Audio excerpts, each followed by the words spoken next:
instrução da parte do chefe dos eunucos. Essa palavra nos conta a história de 4 jovens que foram cativos para Babilônia. Israel havia sido derrotada pelos babilônicos. O rei Nabucodonosor havia destruído Israel. Israel só foi destruída por causa da desobediência. O povo estava achando que eles que tinham conquistado tudo, que eles não precisavam de Deus. Eles não estavam mais buscando a presença do Deus Altíssimo. Então Deus falou para eles: olha, eu vou entregar vocês na mão dos seus inimigos. E eles estavam lá e não se importaram com o aviso. Então Nabucodonosor veio, que foi no 3º reinado de Jeoaquim, rei de Judá, e Deus entregou ele na mão de Nabucodonosor, um rei babilônico. E foi o Senhor que entregou, não foi ele. Não foi porque Nabucodonosor era forte, mas foi Deus que quis que Israel tivesse sido derrotado. Aqui no versículo 2, diz assim: o Senhor lhe entregou nas mãos a Jeoaquim, rei de Judá, e alguns utensílios da casa de Deus. A estes levou-os para a terra de Sinar, para a casa de seu Deus, e os pôs na casa do tesouro do seu Deus. Então aqui mostra que não foi porque ele era um rei assim, que ele conquistou Israel por mérito próprio. Não, foi Deus que quis. Mas às vezes a gente pensa: por que Deus permite uma coisa tão ruim como essa? Porque o povo sofreu. Quem não morreu nessa guerra sofreu com a fome. Eles foram completamente atormentados por esse povo. E então, só que Deus permitiu isso para mostrar para Israel que sem Deus eles não eram nada. Que sem Deus eles não venceriam guerra nenhuma. E aqui o que chama a atenção é que o local de Babilônia, que é Sinar, se os irmãos recordarem, Sinar é o mesmo local onde foi começado a construir a Torre de Babel. A Torre de Babel foi um povo que se ajuntou, dizendo a eles que eles iam construir algo grande, que não ia ter nenhuma nação maior que eles. E Deus foi lá e dividiu as línguas. Só que é esse mesmo povo aqui, babilônico, que são os caldeus, que habitavam lá. Então, se Deus separou no começo, então por que deixou Babilônia reinar ainda? Porque quando Babilônia estava conquistando as terras e as outras nações, ela estava sendo a cabeça de ouro. Eles eram grandes. Mas Deus destruiu no começo para deixar no final assim. Por quê? Porque às vezes, para nos ensinar, Deus usa os nossos inimigos. A gente não entende porque Deus deixa tamanha humilhação, mas Ele faz assim. Porque o homem, toda vez que ele começa a receber algo grande da parte de Deus, como Israel, ele se esquece de Deus. Então Deus vai e permite. E aconteceu que, partindo do Oriente, acharam um vale na terra de Sinar. Aqui eu estou lendo para os irmãos em Gênesis 11, versículo 2, 4 e 9. Acharam um vale na terra de Sinar e habitaram ali, e disseram uns aos outros: eia, façamos tijolos e queimemo-nos. Bem, e folhes o tijolo por pedra, e o betume por cal. Disseram: eia, edifiquemos nós uma cidade e uma torre, cujo cume toque nos céus, e façamos um nome, para que não sejamos espalhados terra. Por isso se chamou seu nome Babel, portanto ali confundiu o Senhor a língua de toda a terra. E dali espalhou o Senhor sobre a face de toda a terra. Então aqui eu estou lendo para os irmãos o que eu acabei de dizer, que Babilônia está situada exatamente no local onde começaram a construir Babel. E quem são esse povo? Quem são esses caldeus, como diz a Bíblia aqui? Quem eram eles? Eles eram um povo idólatra, um povo que acreditava em astrologia. Eles eram muito sábios e eles também faziam muita feitiçaria. Agora imagina, eles pegam 4 jovens.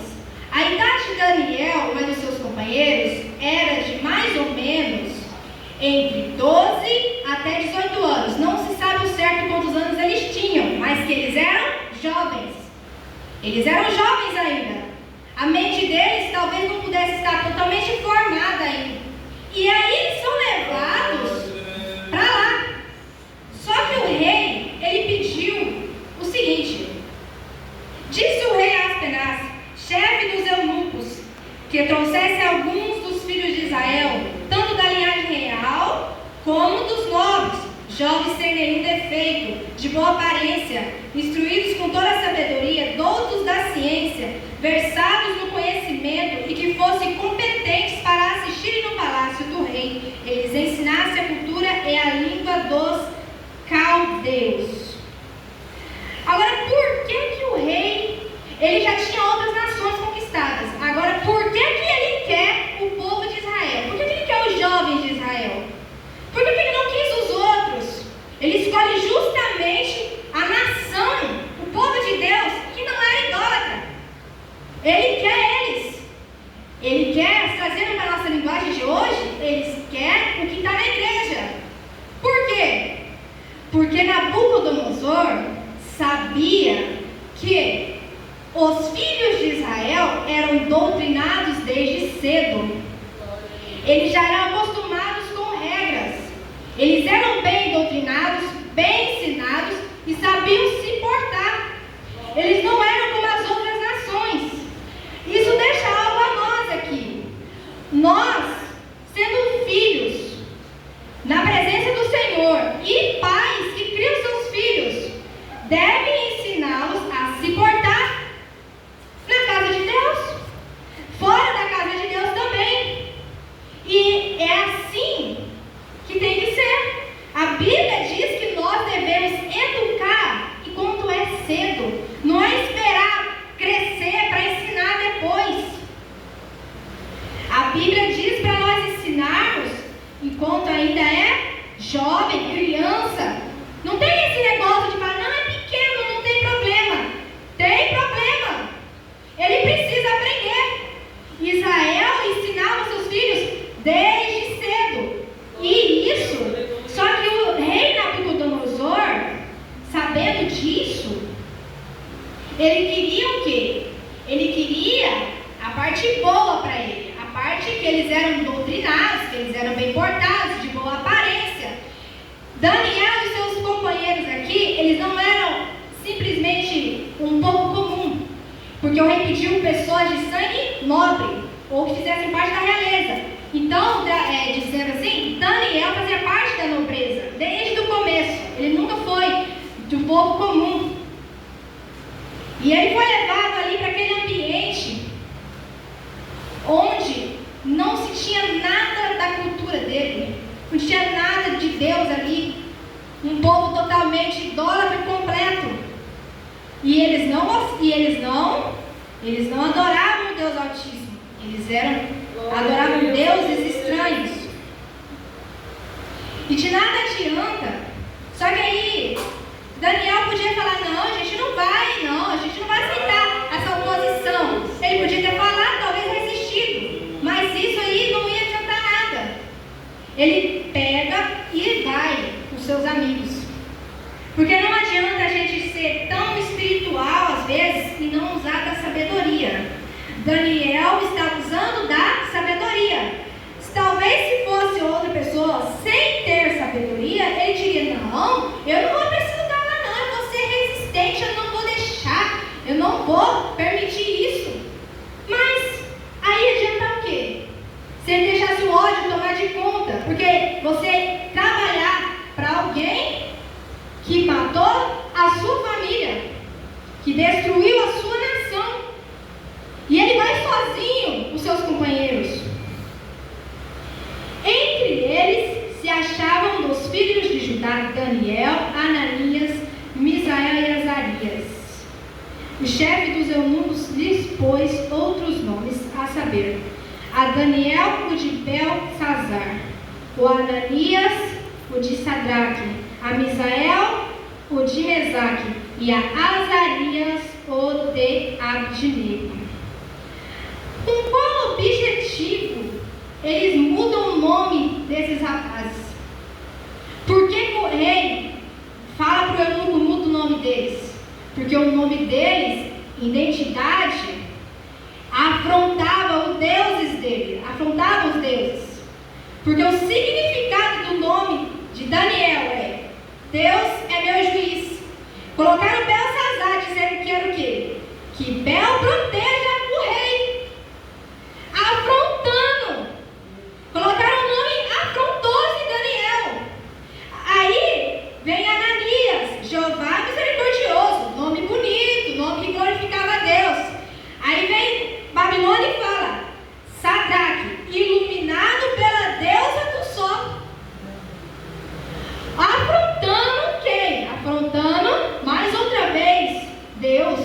Ele queria colocar o nome deles, o nome de deuses, para dizer, aqui vocês não têm identidade. Aqui vocês não são quem vocês eram. Aqui vocês são diferentes. Vocês estão na Babilônia agora. Aqui vocês vão fazer o que nós queremos, o que nós desejamos. Glória a Deus. E Azarias, Deus ajuda. Aí ele colocou Abdinego, que pode ser um deus Nago, ou então servo de Nego. Esse era o nome, que significava deste nome. E o outro, que era de Misael, Mesaque, que eles colocaram Mesaque. Quem é como Vênus? E o nome de Misael é quem é como Deus. E eles colocaram para uma forma de zombaria. Uma forma de zombaria. Colocaram, quem é como Vênus agora? Quem é? Tiraram o nome que glorificava a Deus para colocar um nome desse.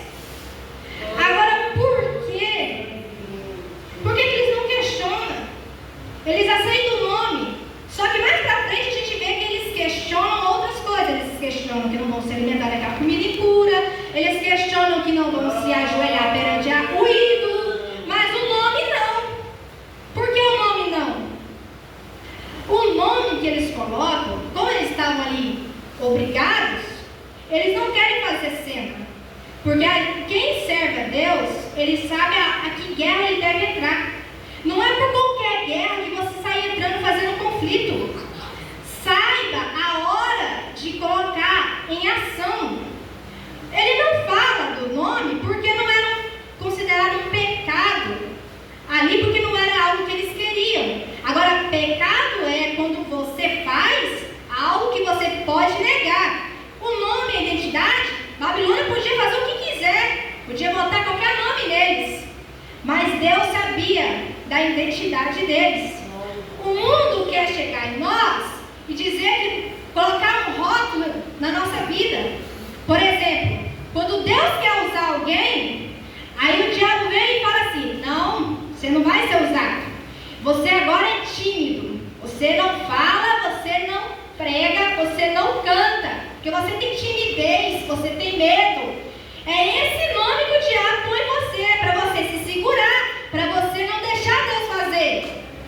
Ele chega e troca a sua identidade. Você pode ver que toda pessoa que tem um certo dom que Deus dá um dom para você louvar.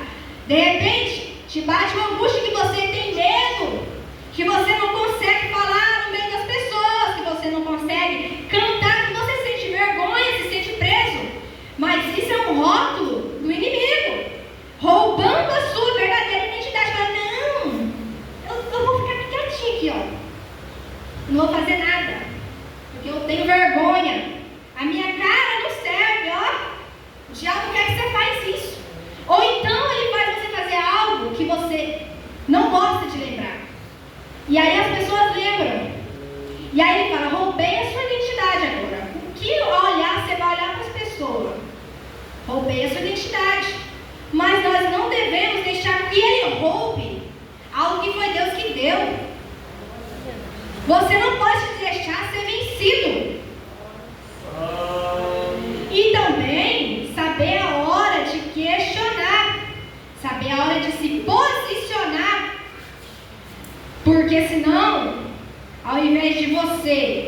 trazer paz, trazer algo novo, porque esses 4 jovens, eles trouxeram algo novo para aquela nação, porque mais para frente eles foram mudados.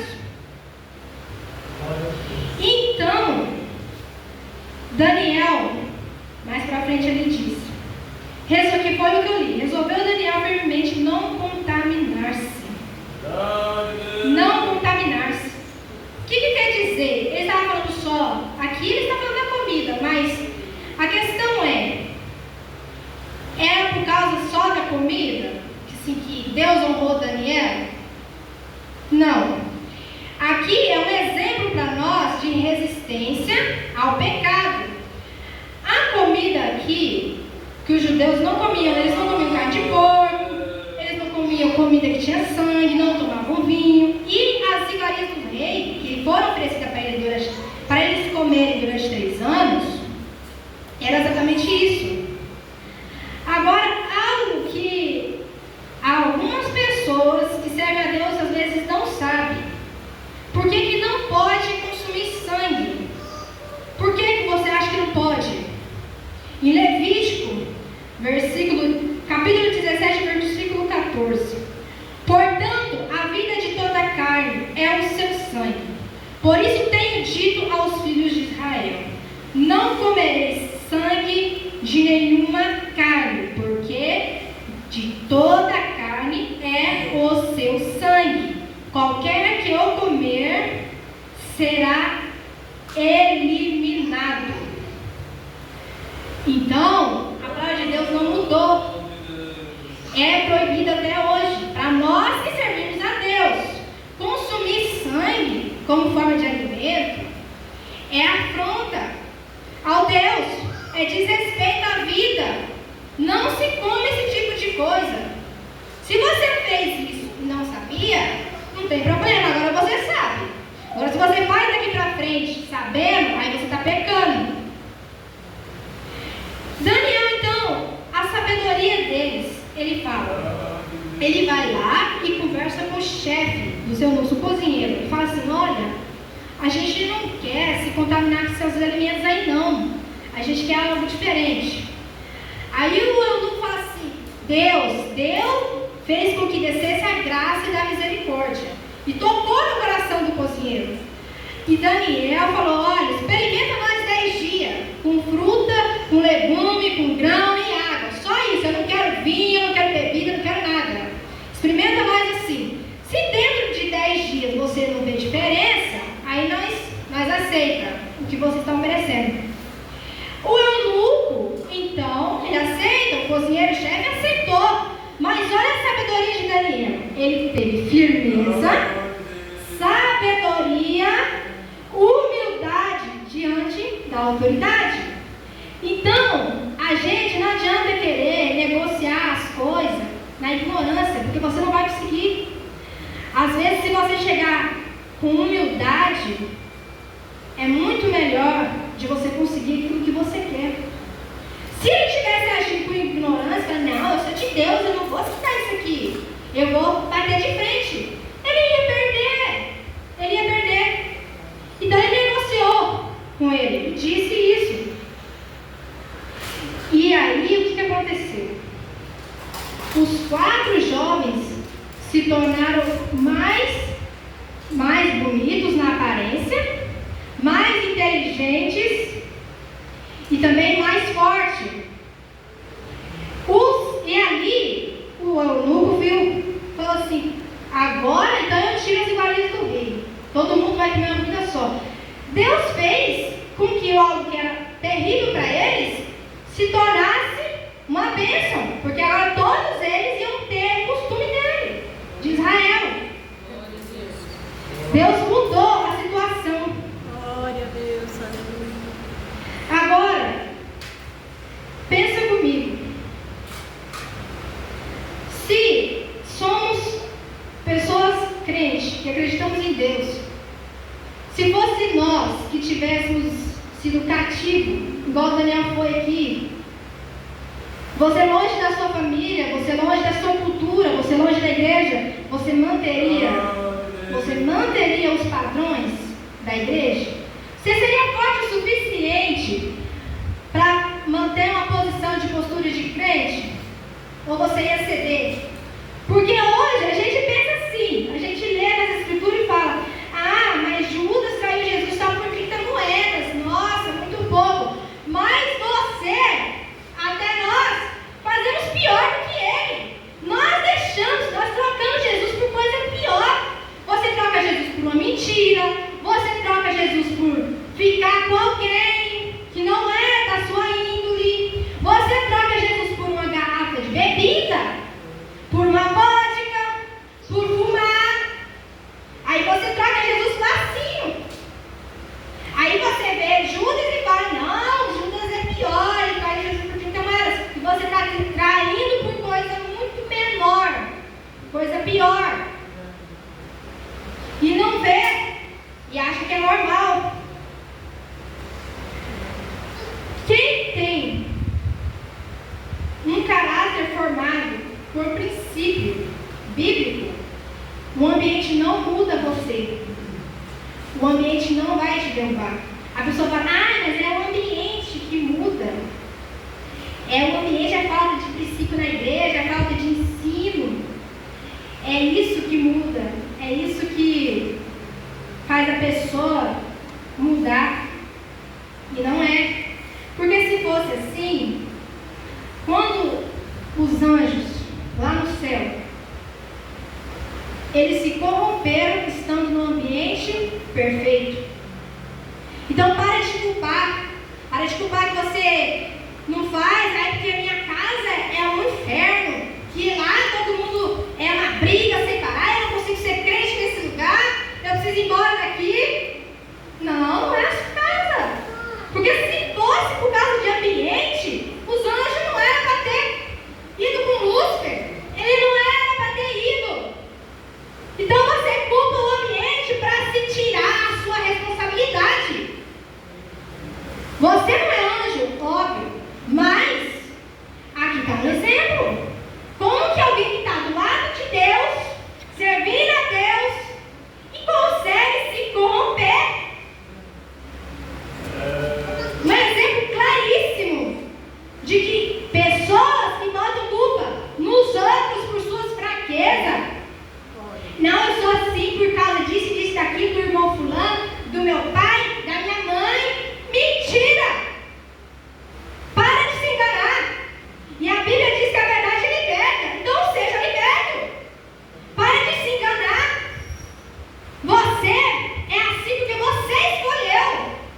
Você que manda no seu comportamento, nas suas escolhas. Ninguém está te forçando nada. Ninguém está te obrigando a brigar com ninguém. Ninguém está te obrigando a xingar. Ninguém está te obrigando a mentir.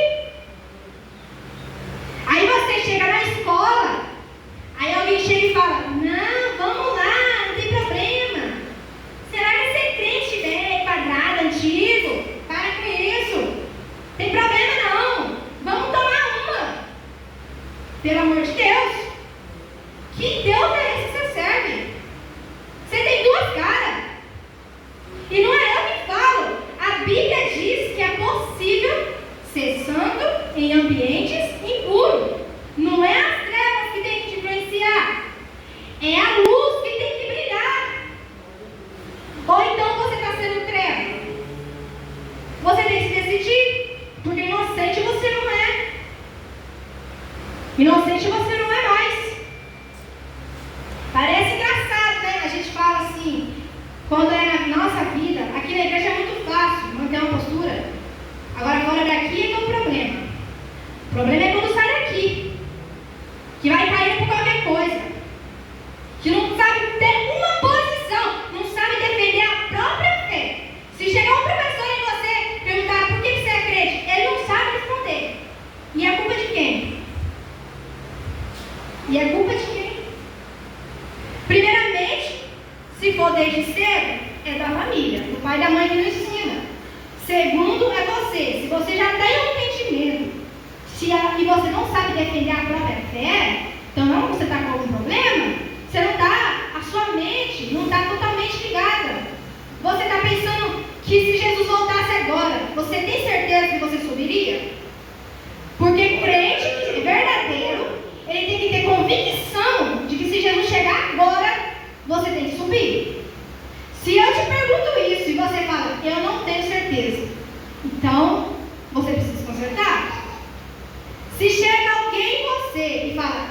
Vou tirar.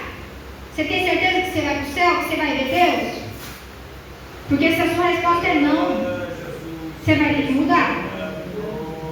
Que Deus é esse que você serve? Que fé é essa que você está tendo? Que posição, que posicionamento diante da sociedade você tem? Porque chegar aqui na igreja, andar aqui na igreja é fácil.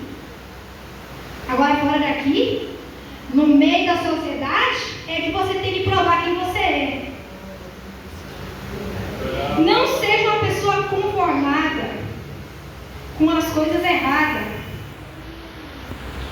Não se conforme. Quando você se conforma com algo que é errado, Deus olha para você e fala: eu não acredito que você fez isso. Imagina Deus olhando para você pensando assim: eu acreditei tanto que ele fosse ser forte agora. E às vezes, junto com você, você arrasta outras pessoas. Porque, por exemplo, vamos supor que alguém se espelha em mim. Aí eu vou lá e faço algo muito ruim. O que acontece? As pessoas que olhavam para mim, que talvez se inspiravam, falavam: quando eu tenho algo, eu quero chegar naquela mesma posição ali, daquela menina, ou daquele pastor, eu quero ter aquela autonomia que ele tem, eu quero ter aquela firmeza que ele tem. Aí você vai e cai. Você derrubou os pequenos, você derrubou a gente. Lógico, nós não devemos olhar para as pessoas, mas tenha consciência de que você é observado por testemunhas. Então não adianta você pegar e falar: não, eu não vou levar ninguém para o céu, eu faço o que eu quiser. Não! Você tem que ter responsabilidade das suas ações, de saber que se você faz algo, você está levando o nome da igreja. Imagina que horror que é você chegar numa roda ali, está cheio de gente falando coisas imundas, e você olha, tem um crente lá. Você fala: ah, o crentinho lá, ó, olha lá ele lá. É assim que o mundo fala. Eles falam assim: olha lá o crente, onde é que ele está? Não, aquele ali é crente, mas sabe que ele é dos nossos. Ele é dos nossos, ele aceita as nossas imposições aqui. Porque você está pensando que você está fazendo parte do encaixe do mundo, ou na verdade você está sendo rebaixado. Porque só tem honra quem Deus dá a honra para ele. O mundo não tem honra para te dar. Ele não tem, ele faz é tirar. Ele tira. Igual aqui o rei Nabucodonosor olhou os jovens bonitos, elegantes, sabidos, muito sábios, inteligentes, porque eles eram pessoas estudiosas. Ele não quis aquelas pessoas ali qualquer, ele quis justamente os nobres de Israel. Pega ali, mas ele só quer o quê? Eu quero só a sua essência boa. Agora, o seu Deus você tira. O seu Deus você tira. Aí você aceita e trabalha aqui para mim. Ou então, assim, para fazer parte do nosso grupo de amizade aqui, negócio de Deus você não fala com nós, não. Mas o resto, a sua parte boa aí eu quero. Porque se tem algo bom em nós, é porque foi Deus que deu. Só que o mundo vê esse brilho e quer tirar de você. Ele quer tirar. Se você tem caráter, o mundo quer fazer o quê? Nossa, que bom que ele tem caráter. Ele quer arrancar. Ele quer destruir. Ele não olha aquilo como algo para eles assim te admirar. Não. Eles querem tirar. Eles fazem tirar. Agora, outra coisa que é comum em jovens, né? Falar assim: o corpo é meu, eu faço o que eu quiser. Só que a Bíblia não está falando isso pra você, não. A Bíblia não te deixa enganado. A Bíblia diz que nós somos templo do Espírito Santo. E quando você é templo, e você foi pago, ó, Deus pagou por você lá na cruz. Então o corpo não é mais seu. Não usa o seu corpo para coisas imundas. Usa para a glória de Deus. E como que usa o corpo para a glória de Deus? Usa a língua para glorificar. Usa para falar algo bom para alguém, para trazer paz. Usa ela. Usa as mãos não para ficar fazendo algo ruim.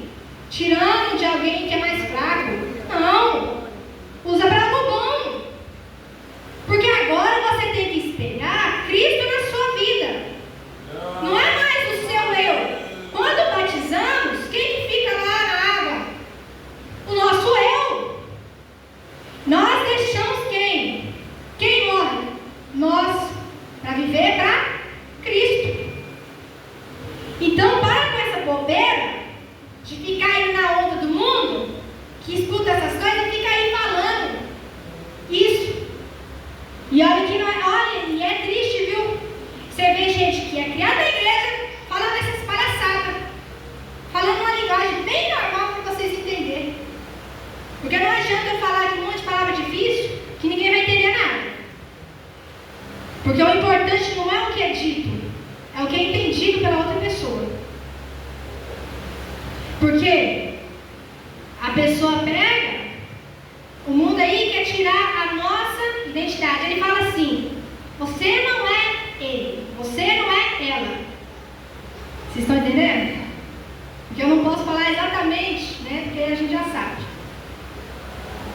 Mas aí ele chega e fala: não, eles querem fazer o quê? Crise existencial, crise de identidade, dizendo que você não é você, que você é um animal, que você não é ele. Só que isso é o quê? Babilônia gritando, falando: você, eu vou tirar a sua origem. Você pode ver que a pessoa que começa com essas ideias, ele se desconfigura todo, ele desconfigura a imagem. O inimigo quer que a sua imagem seja desconfigurada. Por quê? Somos imagem, semelhança de Deus. A partir do momento que você desconfigura o seu rosto, o seu corpo, você está querendo parecer com quem? Não é com Deus. Porque se fosse com Deus eu não desconfigurava. Mas irmã Marcela, aqui não tem ninguém fazendo isso. Pode não ter, mas talvez você conheça alguém que está querendo fazer isso. E você precisa ser instruído na Bíblia. Você precisa conhecer para saber falar. Ou então, na escola já começa a ensinar essas ideologias. E já começa a implantar essas ideias. Se você é uma pessoa que serve a Deus e não sabe se defender, o mundo vai te humilhar. O mundo vai pegar você com seus argumentos banais e vai te derrotar, te esmagar. E isso é uma vergonha. Você não pode ser assim, se deixar ser derrotado por um mundo. Você tem que ser uma pessoa com posicionamento firme, com a mente focada no que você quer. Agora, por que hoje, muitas vezes, você não vê jovem pedindo dons para Deus? Eles pensam que a lei de Deus é pesada, né? Eles pensam que dons é algo difícil. Só que a Bíblia diz que a lei do Senhor refrigera a alma. Então, quem colocou na sua cabeça que a lei de Deus é um fardo? Quem colocou na sua cabeça que buscar dons de Deus é algo irrelevante? Porque não precisa esperar crescer para buscar Deus. Você pode ser novo, jovem, porque Deus muitas vezes operou grandes coisas na vida de jovens, como foi o caso de Daniel com seus amigos. Eles eram novos, eles não eram velhos. Então, olha o posicionamento deles como jovens. Firmeza. Só que isso vem de casa. Isso vem de casa. Eles guardavam a palavra do Senhor no seu coração. Porque se não guardasse, eles não teriam resistido a Babilônia. Eles teriam caído. Agora vocês lembram de quando o rei ali mudou o nome deles?